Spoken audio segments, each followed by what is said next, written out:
Na Bíblia, poucas pessoas gozaram de um privilégio de estar a sós com Jesus.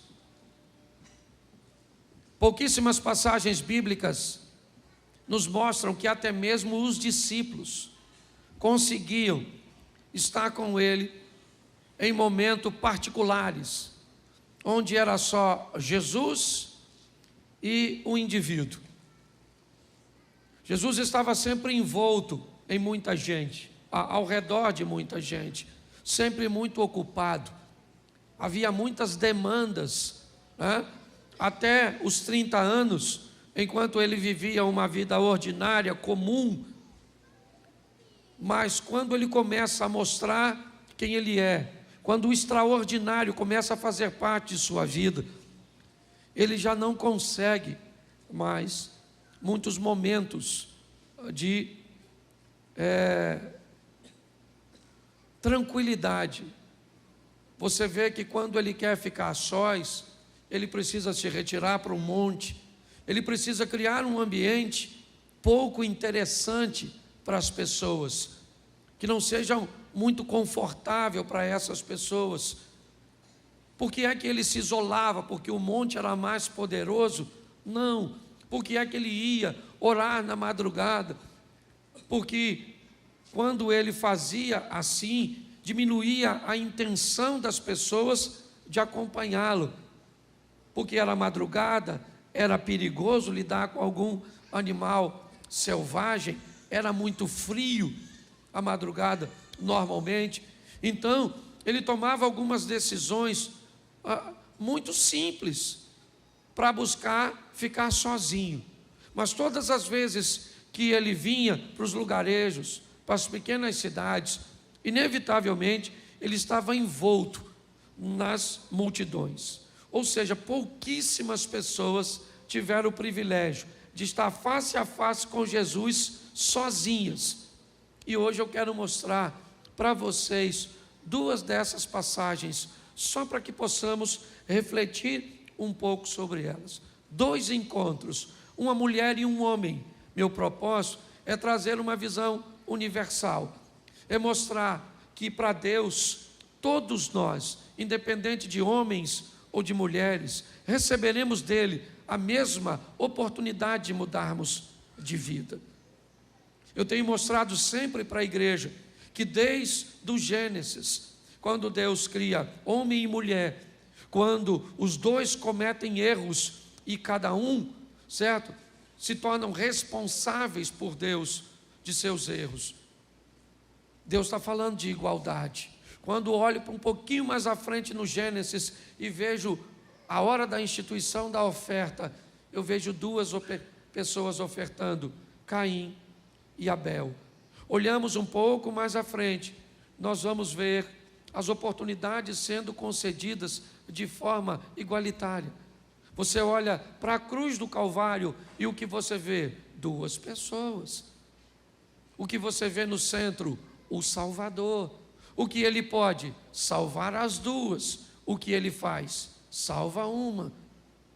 E por que ele salva uma? Porque a outra não tem muito interesse em vida eterna.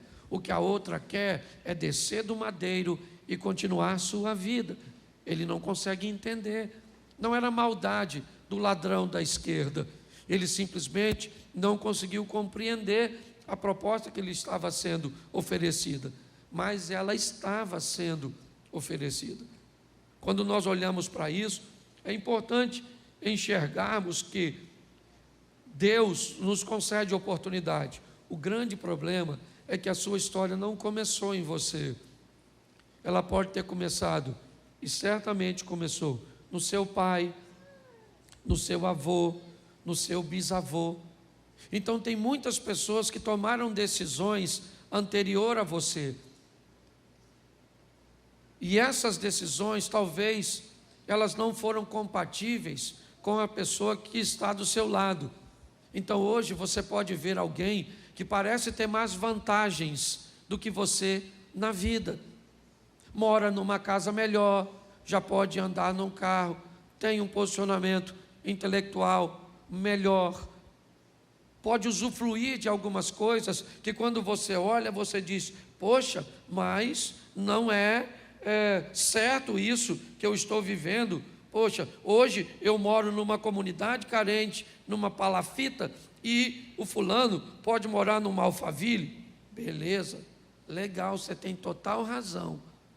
Mas vamos buscar um pouco atrás, 2 ou 3 gerações, e vamos descobrir de onde é que os bisavós daquele que estão ali no Alphaville vieram. Às vezes da mesma cidade que veio seu bisavô.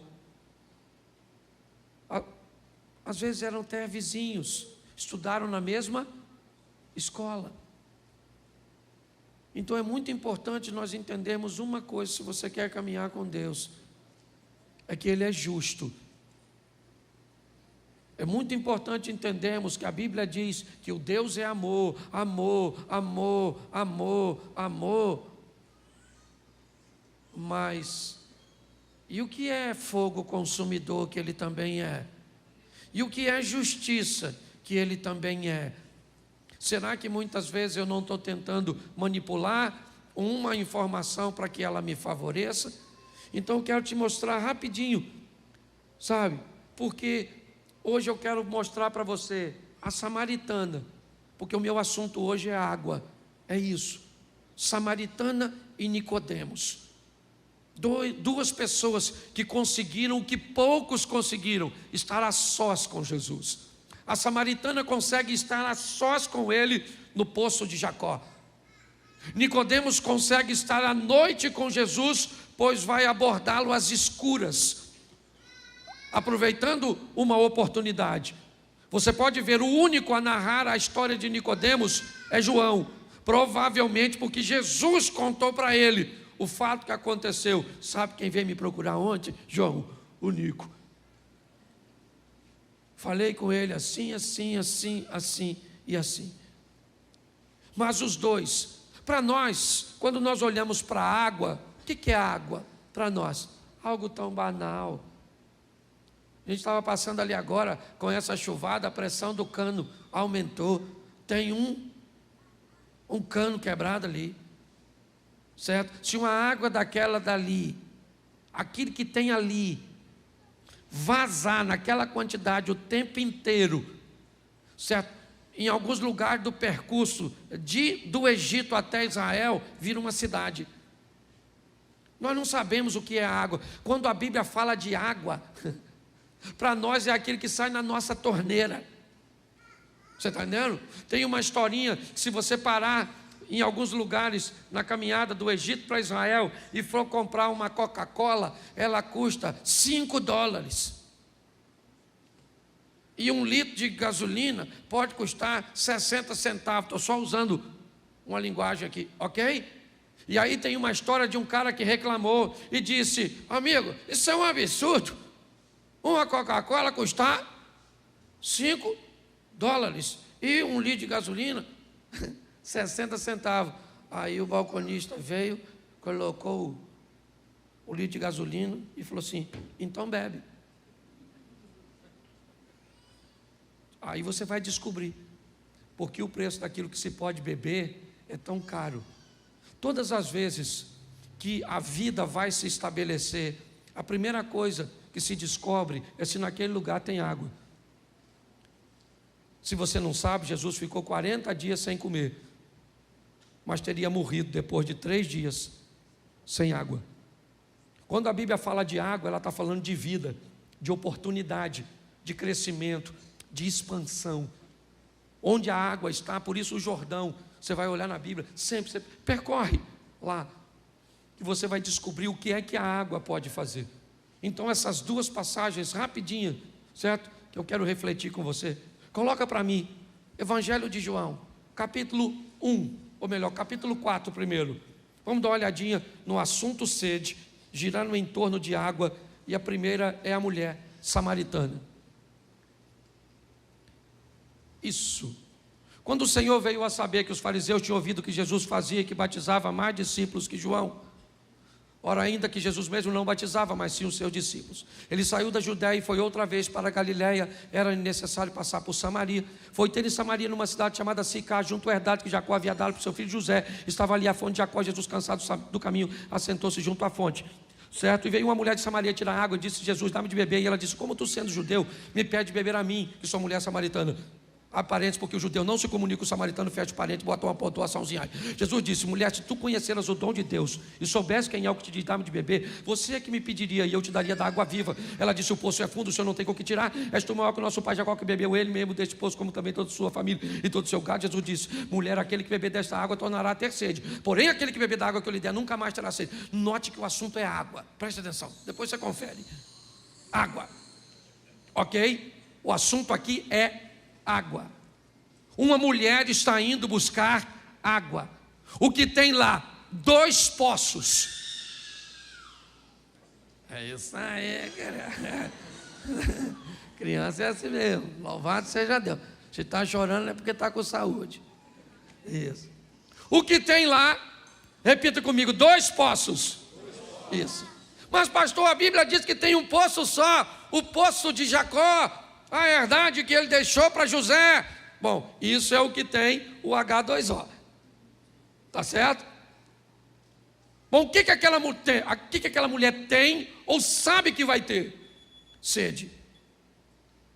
Não significa que ela está com sede no momento que está tirando água. Como ela não tem uma água encarnada como nós, ok? O que ela faz? Ela vai atrás da água. Ela sabe onde a água está. Ela sabe. Ela sabe que para tirar a água, ela vai precisar de algumas ferramentas. Ela sabe que o poço é fundo, ela mesmo disse a Jesus. E ela sabe que precisa de uma corda para acessar a água que está no fundo. E ela precisa também de um recipiente para conduzir a água para casa. Então note que ela está totalmente equipada para aquilo que deseja. Ela sabe onde a água está, onde é o poço. Ela sabe que o poço é fundo, então ela leva a corda. E ela sabe que precisa de um recipiente para levar a água para casa. O que ela não sabe é que, além de uma vida física nutrida pelo H2O, pela aguinha, ela também precisa de uma outra água. Uma água que não tem naquele tipo de poço. Então, quando nós olhamos para esse texto, nós vemos um poço do lado de outro poço. E vem uma mulher totalmente preparada para tirar daquele lugar um tipo de água. Mas o outro tipo, ela nem sabe que existe. Quando Jesus começa a se apresentar para esta mulher, a primeira coisa que ele diz: me dá um pouco de água. Me dá um pouco de água. Me parece que, querendo botar a mulher num posicionamento de vantagem, ele inicia uma abordagem a uma mulher que tem sérios problemas com homens. Sérios. Ela não era mais uma garotinha, já passou por 5 relacionamentos frustrados, está dividindo um cesto de um homem que não é dela, ou seja, está vivendo um adultério. Até o presente momento, ela sempre encontrou homens que queriam tirar proveito de seu corpo. Mas preste atenção, na Bíblia, deixa eu fazer uma analogia aqui. O 7 é considerado um número perfeito, sim ou não? Sim ou não? Ela já teve quantos homens? Então está na hora de encontrar o 7º. Jesus, o 7º homem, ele não quer seu corpo, ele não quer prazer com ela. Muito pelo contrário, ele quer oferecer a ela o prazer. Quando ela chega para buscar, ele aborda ela e ela, confusa, diz: como o senhor tem coragem de falar comigo, se o senhor está vendo que eu sou uma mulher e esse não é o nosso protocolo? O senhor está vendo que eu sou uma samaritana e há uma divergência entre nossos povos. o Senhor está quebrando muita coisa por causa de uma sede, aliás, que ele nem tinha, porque o texto não diz que ele pediu água para ela porque tinha sede, ele quis apenas abordar. Mas quando ela olha para isso, ela diz: como o Senhor ousa falar comigo? Ele diz: se você conheceras o dom de Deus, e você soubesse quem eu sou, você é que me pediria água. Ela disse: aí o Senhor não está entendendo. Deixa eu explicar uma coisa: o Senhor não tem como me dar água, porque se o Senhor tivesse como me dar água, o Senhor já teria bebido. Eu vou falar para o Senhor: o poço é fundo, e eu não estou vendo o Senhor com nenhuma ferramenta capaz de tirar aquela água. E Ele está dizendo: mas eu não estou falando daquela água, eu estou falando da felicidade que você está buscando. Eu estou falando da plenitude que você está buscando na vida. Eu estou falando que você, mulher, está buscando felicidade, satisfação, prazer e realização no poço errado, com decisões erradas. Porque é isso. Qual é o problema da felicidade? O problema é que todo mundo deseja alcançá-la, mas o problema é que onde ela vai estar? O que é ser feliz para você? É grana no bolso? Beleza. Você acha que quem tem dinheiro no bolso é feliz? Então você imagina que nas grandes mansões, nos lugares, certo, onde o dinheiro está presente, todo mundo é feliz? É isso? Bom, eu vou ser feliz se eu tiver filhos. Então todo mundo que tem filhos é feliz? Eu vou ser feliz se eu casar. Então todo mundo que casa é feliz? Eu vou ser feliz se comprar uma casa própria. Então quer dizer que uma pessoa que não tem muito dinheiro, que não tem filhos, que é solteira e que mora de aluguel, ela é sentenciada à infelicidade? Não. Jesus está mostrando para ela o seguinte: a senhora tem sede, e quando é sede do seu corpo, a senhora sabe onde buscar e tem ferramentas para levar. Mas quando é sede de alma, eu vou falar para a senhora: eu sou, certo, uma fonte de água viva, que vou entrar na senhora, e a senhora nunca mais vai ter sede, nunca mais a senhora vai precisar de nada para te fazer feliz, porque feliz eu vou te fazer feliz. Você está entendendo? Hoje as pessoas estão buscando por isso. Eu quero ser feliz se eu tiver isso, eu não vou ser feliz, eu não vou. Então tá bom. E se você não alcançar o que quer? Você mesmo determinou a sua infelicidade. Se eu não tiver filho, eu não sou feliz. Então tá bom, cara. É isso, sua felicidade está condicionada a essa situação. E se você não alcançar? Porque às vezes o que você almeja tanto para você não é o que Deus tem para você. E aí? Engole essa. Mas sabe o que me encanta? É que ela não entende, mas entra no negócio.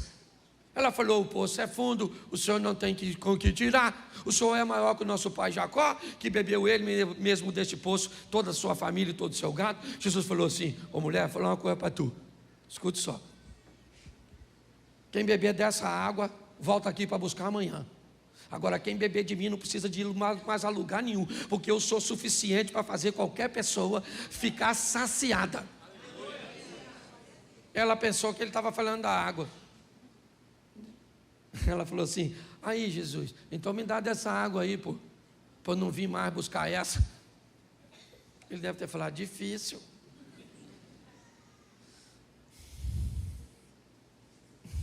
Você não entendeu nada. Então vamos mudar de assunto? Não queria mexer nisso, mas vou. Vai chamar seu marido. Aí ela falou: marido? Caraca, vamos voltar para a água, que eu acho que eu ia ficar mais confortável. Deixa eu explicar ao senhor: eu não tenho marido não, moço. Eu sou solteira. Aí ele falou: pois é, dona. A senhora não tem, porque a senhora já teve 5, já está com um que nem é seu. Ela falou: caramba, fofoca terrível. Ela não sabe que ele é Jesus. Então ela deve estar falando: puxa vida, Descobriu quem eu sou. Caramba. Ô moço, eu estou vendo que o senhor é profeta. O senhor é alguém diferente. O senhor não é igual aos outros homens que eu encontrei. O senhor é diferente. O senhor sabe o meu passado. O senhor sabe quem eu sou. O senhor me conhece e eu não sei nada a seu respeito. Essa é a grande questão. Pare para pensar nisso. Ele sabe quem nós somos. Poucas coisas você sabe a meu respeito. O que você sabe a meu respeito? Você me conhece há quanto tempo? Você não sabe o que eu passei na infância, na minha adolescência, na minha juventude, os traumas que eu já enfrentei, as escassez, os problemas, tudo que eu já... E ele sabe de tudinho. E mesmo assim, me deu a oportunidade de me oferecer uma água que uma torneira não me dá. É muito importante nós entendermos isso. Jesus está mudando a história dessa mulher. E pensa num troço absurdo, é o que ele vai fazer com ela. Ele conversa com ela e fala coisa com ela que ele não disse para seus discípulos.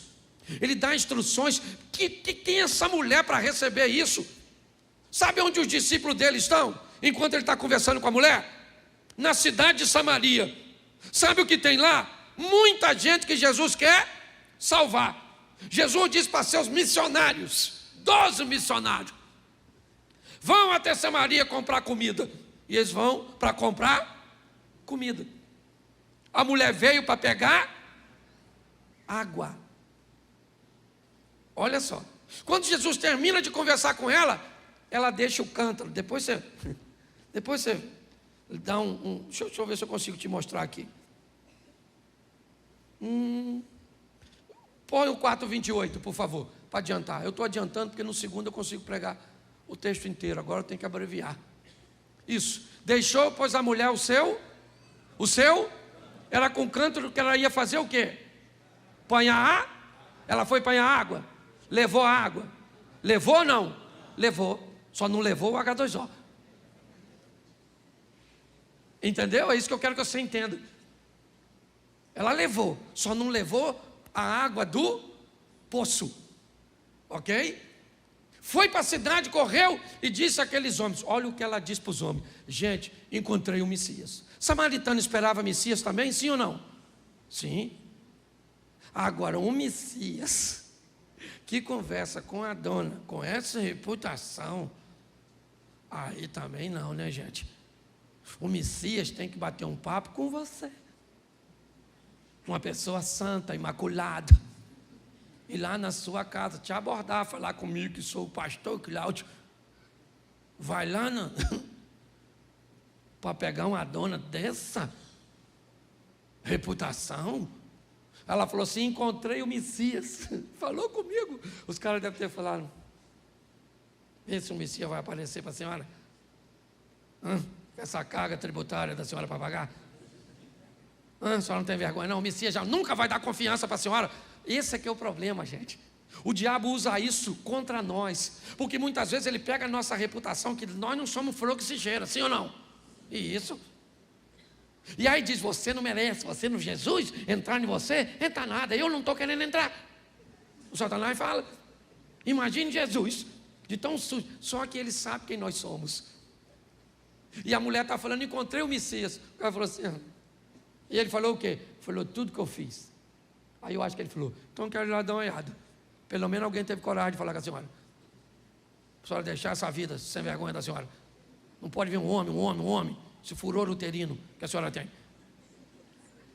Foi lá. Foi lá, Jesus está quietinho. Certo? Só que quando ela volta, quem é que já está lá? Os discípulos com a comidinha. Sim ou não? Eles foram comprar comida onde? Em Samaria. E ela também foi em Samaria. Foi ou não foi?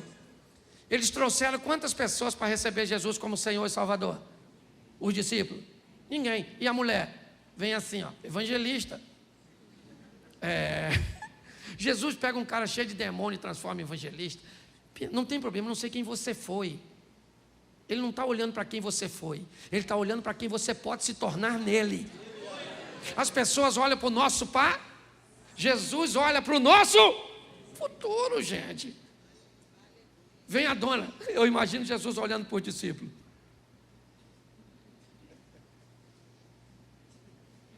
aquilo é que é evangelista. Olha como é que a dona vem cheia de alma e vocês vêm cheio de sacolinha do supermercado. O que é que ela trouxe? Gente que também tinha sede. Quando você olha para essa mulher, você descobre um evangelho que pode mudar pessoas na hora. Porque tem gente que muda na hora. Deixa tudo para trás, passa a ler a Bíblia, a orar. Tem gente que muda instantaneamente, sim ou não? E de forma descarada. Mas esse não é o único modelo. E aí eu quero te mostrar o outro camarada que também encontrou com Jesus sozinho, o tal do Nicodemos. O assunto também ainda continua sobre água. Só que não é uma água para beber, é uma água para tomar banho. A água do Nicodemos, certo? É uma água simbólica que Jesus está falando. E coloca aí João 3:2. Note que eu peguei os dois textos para ficar fácil. João 3 e João 4. Que depois fica fácil você conferir em casa. Lê essa história. João capítulo 3, verso 2. E foi ter de noite com Jesus e disse-lhe: Rabi, bem sabemos que és mestre vindo de Deus, porque ninguém pode fazer esses sinais que tu fazes, se Deus não for com ele. Preste atenção. O que ele tem? Sede. Mas pastor, que sede? Ele não tem cântaro, ele não tem corda, não tem água aqui. Nicodemos tem uma questão na sua mente, ele não consegue entender. Quando a Bíblia diz sede e fome de justiça, ok? Ela não está falando de uma sede de água. Então é uma linguagem figurada. O que nós estamos vendo é um homem que ele tem sede. Ele quer respostas, ele não está entendendo o que está acontecendo, ele está olhando para Jesus e as coisas não estão se encaixando. Então ele aborda Jesus e consegue fazer isso sozinho. De noite foi ter com Jesus e disse-lhe: Rabi, bem sabemos que és mestre vindo de Deus, porque ninguém pode fazer esses sinais que tu fazes se Deus não for com ele. E Jesus disse: Nicodemos, certo? Aquele que não nascer de novo não pode entrar no reino de Deus. Nicodemos diz: mas como pode ser um homem velho nascer de novo? Poderia ele voltar ao ventre de sua mãe para nascer? Aí Jesus usa a água. Não, aquele que nascer da água e do Espírito. Aquele que nasce da carne é carne, aquele que nasce do Espírito é Espírito. Preste atenção, porque a água está aqui agora e numa outra posição. Ok? Jesus está falando literalmente sobre o batismo, sobre um momento de arrependimento. Eu acho que esse é o grande desafio que nós enfrentamos no momento, na questão de igreja. A dificuldade de nos arrependermos. A estrutura é tão comum, é tão normal. O que as pessoas fazem se tornou tão comum que a mente, ela está com dificuldade de ser confrontada. Então hoje as pessoas têm dificuldade de se arrepender. Se arrepender por quê? Por que eu preciso? O simbolismo do batismo, ele me diz assim: eu fiz algo de errado? Fiz. E o que eu preciso? Eu preciso de arrependimento. Quando eu desço as águas, eu declaro que a partir de agora, eu sou um homem, certo? Que me propus a viver uma nova vida em Cristo, com Cristo. Uma água que vai me purificar, pegar meu passado e jogar fora, e agora me conscientizar de que eu preciso, dentro da palavra de Deus, ok? Ver a minha história mudando. A diferença de Nicodemos para mulher samaritana é a mudança. Quando você lê aqui João 3, a história acaba e Nicodemo vai embora para casa. Ele não vai buscar ninguém, ele não vai fazer nada, ele não vai voltar. Aliás, você não vai ver Nicodemo de novo voltando para Jesus. Não há registros. Mas coloca para mim aí, eu acho que é capítulo 7 de João, verso 51. Bota aí, eu acho que é isso. Isso. Volta um pouquinho no 50 para ver se aparece o nome dele para o pessoal entender. Nicodemos, que era um deles, o que de noite fora ter com Jesus, disse-lhes, agora o 51, porventura, condena nossa lei um homem, sem primeiro ouvir e ter conhecimento do que faz? Verso seguinte, responderam-lhe eles e disseram, és tu também da Galileia? Examina e verás que da Galileia nenhum profeta surgiu. Verso seguinte, e cada um foi para sua casa. A história do Nicodemos sempre é assim com Jesus. Termina, cada um foi para sua casa. Jesus foi para dele, Nicodemos foi para dele, e parece que não aconteceu nada. Nesse texto de João 7, estão acusando Jesus de ter demônios, de ser um charlatão. Nicodemos então entra e diz, gente, presta atenção, nós não tratamos as coisas assim. Não é assim que tratamos. Vamos trazer Jesus aqui e vamos ouvi-lo. Aí os outros disseram, o que é isso, Nicodemos? Não há necessidade disso. Olha para as escrituras, da Galileia nunca surgiu profeta, cara. O que é? Nicodemos calou a sua boca e foi para casa. Ele é crente? Não sei. Porque o modelo de crente que nós estabelecemos são aqueles reativos momentâneos. É a mulher samaritana, é quem vai para o embate. Capítulo 19, verso 38, por aí, irmão, me ajuda aí que eu estou terminando. 38, 39, é por aí. Isso. Depois disso, José de Arimateia, que era discípulo de Jesus, discípulo de Jesus mais, ele estava andando com quem? Com quem? Vamos lá, bota o verso seguinte, depois eu volto nisso, só para você entender. Foi também? O José de Arimateia estava andando com quem? O José de Arimateia era discípulo de Jesus, porém, ele andava com, que provavelmente era discípulo de Jesus, porém, aprenda uma coisa, tem lugar e ambientes que você pode viver com Jesus explicitamente, e tem liberdade para falar, e dá para expor como uma mulher samaritana, mas tem lugar que não dá para falar, tem ambientes que não dá para seguir o mesmo modelo. Só que se pessoas não seguem o mesmo modelo, inevitavelmente nós tratamos ela de forma diferente. Quando nós olhamos para essa história, esse é o Nicodemos, o mesmo que estava no capítulo 7, o mesmo que estava no capítulo 3, o mesmo. E ele encontrou com Jesus e teve uma transformação. Mas como ela não segue o padrão, e é esse o problema. Hoje nós precisamos de pessoas cheias de Cristo, para estar em todos os lugares mais tímidos que você, para falar e para expor, tem que ser um pouco mais delicado, ok? Ambientes um pouco mais desafiadores, que você precisa de uma estratégia muitas vezes oculta. Ah, mas não pode. Ah, não pode. O diabo pode vir de lá para cá trabalhando de forma oculta, trazendo pessoas cheias dele para dentro de igrejas. E nós não podemos sair daqui cheio de Deus para outro lugar para mudarmos a história. Então descubra a maneira que Deus quer te usar.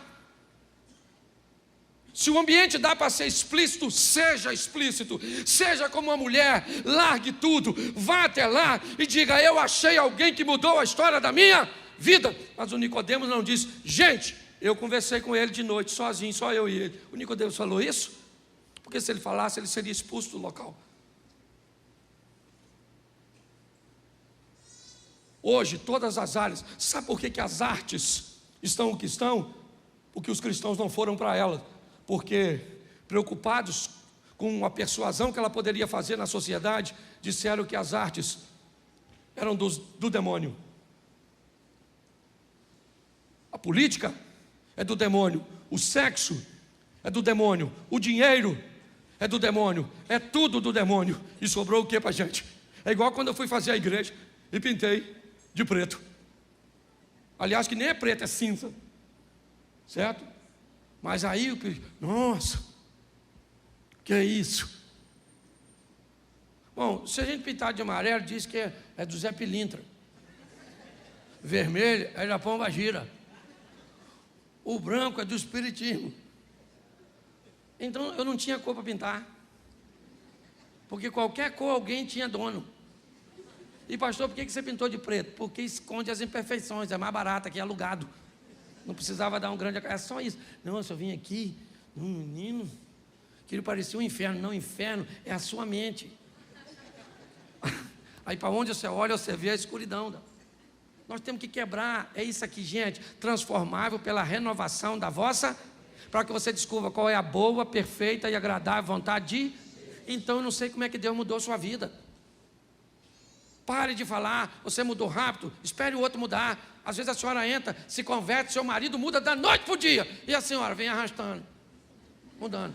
Às vezes é a senhora que mudou na hora, porque tem áreas que um muda mais rápido que o... E isso é extraordinário.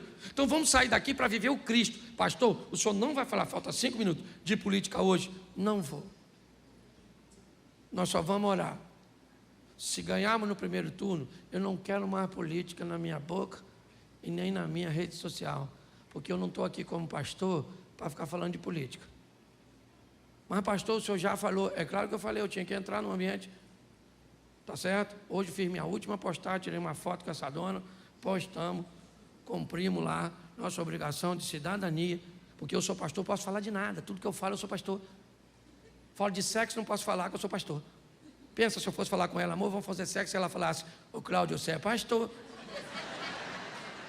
Você não pode falar disso comigo não. Olha o Cláudio no sal. Aí eu vou falar de política, eu vou falar tudo que eu for falar, eu sou cidadão. Então nós vamos orar, nós já votamos, amém? Amém. Então se você é esquerda, se você é direita, nós somos irmãos. Uns, certo? Pensa de um jeito, outros pensam de outro, e aqui não temos nada disso não. Certo? Quem ganhou, eu falei, Deus até cobrou algo de mim, muito, na live, eu estava na live, quando eu falei assim, não sai da minha boca uma oração para que o Lula ganhe.